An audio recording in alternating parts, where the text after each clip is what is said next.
जय हिंद बच्चों, आपको आपके चैनल वाई के बी मैथ्स क्लासेस मैथ्स के नाम टेक ज्ञान चैनल में स्वागत है। तो आप हमारे नए वीडियो में नए हैं तो हमारे चैनल को सब्सक्राइब करें।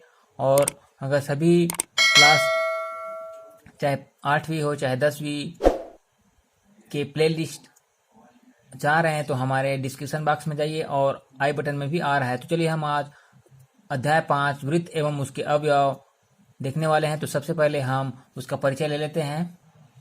वृत्त के अवयव में चले तो सबसे पहले हमें वृत्त की परिधि कहेंगे। इसको ये वृत्त की परिधि है, इसको हम वृत्त की परिधि कहेंगे।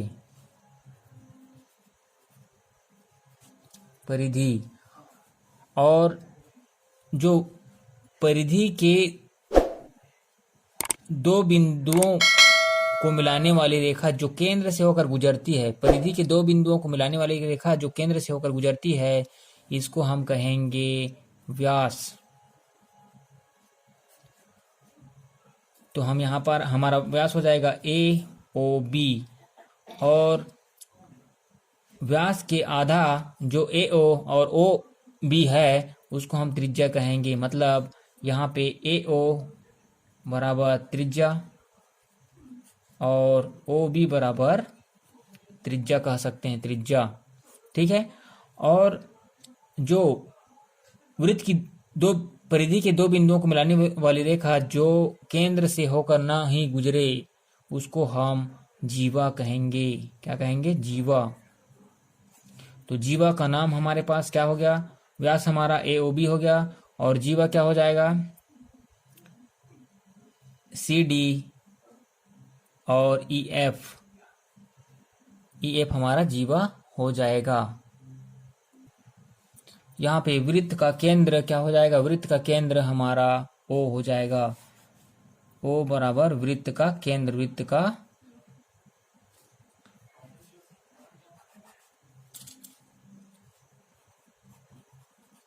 केंद्र। यहाँ पे और डिस्कस कर लें कि हमारा जो वृत्त है उसको जीवा दो भागों में बांटती है और व्यास भी वृत्त को दो भागों में बांटती है। तो देखेंगे हम व्यास जब वृत्त को दो भागों में बांटती है तो वृत्त दो समान भागों में बढ़ जाता है, जिसको हम अर्धवृत्त कहते हैं। व्यास ए बी से वृत्त के भाग दो भागों में बढ़ता है, दो भागों में बढ़ता है, जिसे हम क्या कहते हैं? जिसे अर्धवृत्त कहते हैं। अब यहाँ पे अर्धवृत्त क्या हो जाएगा? नाम दे तो ये नीचे वाला ए ओ बी से नीचे वाला अर्धवृत्त और ए ओ बी से ऊपर वाला अर्धवृत्त कहेंगे। उसी प्रकार अगर हम देखें तो जीवा सी डी और ई एफ से भी वृत्त दो भागों में बंट जाता है। जैसे जीवा सी डी और कोई भी जीवा हो और दिया हो यहाँ पे हमारा ई एफ से भी वृत्त दो भागों में बंट जाता है। अब लें यहाँ पे हम सी डी जीवा से लें, सी डी जीवा सी डी से, तो हम देखेंगे क्या वृत्त दो बराबर भागों में बंट रहा है? नहीं, यहाँ पे दो भागों में तो बांट रहा है सी डी जीवा, लेकिन दो भागों में बांटेगा तो पहला भाग देखेंगे, देखो नीचे वाला भाग छोटा दिख रहा है। सी डी से नीचे वाला भाग वृत्त का छोटा और सी डी से ऊपर वाला भाग ज्यादा दिख रहा है, इसलिए हम इसको कहेंगे सी डी दो भागों में बांटता है। पहला लघु वृत्तखंड और दूसरा होगा दीर्घ वृत्तखंड।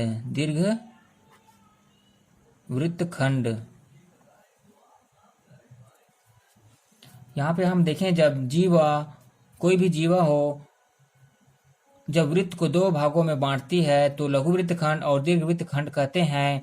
और परिधि के इस भाग को कहेंगे, यहाँ पे परिधि के जो भाग दिख रहा है ऐसे जाएंगे, ये तो हमारा जीवा हो गया। यहाँ पे जो परिधि के जो भाग है इसको हम चाप कहते हैं। तो चाप हम क्या कह सकते हैं, चाप EF कह सकते हैं, चाप EF कह सकते हैं। तो इस प्रकार हमारा चाप क्या हो जाएगा, अगर देखें इसमें तो हमारा चाप हो जाएगा EF, और चाप क्या हो जाएगा E से F, F से चाप F से B, और चाप B से चाप BD, और चाप DC, चाप यहाँ से DC, और चाप CA, और चाप AF। मतलब हम कह सकते हैं कि जो हम परिधि के जो भाग है उसमें एक चक्कर लगाएं तो जितने सारे बिंदु मिलते हैं तो जीवा के भाग को हम चाप कहेंगे। बच्चों यहाँ पे हम चाप का निर्धारण करना सीखेंगे। यहाँ पे हम देखे हैं चाप का निर्धारण किए हैं तो दो बिंदुओं से किए, जीवा के दो बिंदुओं से, दो बिंदुओं का से किए हैं। तो यहाँ पे हमें दिशा का निर्धारण नहीं हो पाता है, कौन सी दिशा में चल रहे हैं। तो यहाँ पे हमने दो चित्र लिए हैं, दो वृत्त चित्र लिए हैं। तो यहाँ पे हम A और B को केंद्र से मिला दिए, पहले चित्र में A और B को केंद्र से मिला दिए। दूसरा चित्र है तो A और B को जैसे हमने केंद्र से मिलाया तो यहाँ पे हम चाप लेंगे। चलिए हम चलना शुरू करते हैं। A से चलना शुरू करेंगे। हम इस दिशा में चल रहे हैं लेफ्ट साइड में, तो हम चाप का निर्धारण 3 बिंदुओं से करेंगे। बीच में हमारा A से चलना शुरू कर रहे हैं, A Y B, चाप A Y B, और यहाँ पे आ गए। अब पुनः हम चाप कहेंगे, चाप BXA, वहीं पर आकर रुकना है, चाप BXA। अब यहाँ पे आपको पता चल जाएगा कि कौन सा दीर्घ चाप है और कौन सा लघु चाप है। अब यहाँ पे हम देखें AY B की ओर चल रहे हैं तो यहाँ पे हमें लंबी चलना हो रहा है, और यहाँ पे देखें तो ये 180 अंश से अधिक कोण बन रहा है। यहाँ पे केंद्र पर 180 अंश से अधिक कोण बन रहा है, तब हम इसको कहेंगे दीर्घ चाप। और BXA की ओर चलें तो कम चलना पड़ रहा है और ये 180 अंश से कम है, इसलिए हम इसको कहेंगे लघु चाप, लघु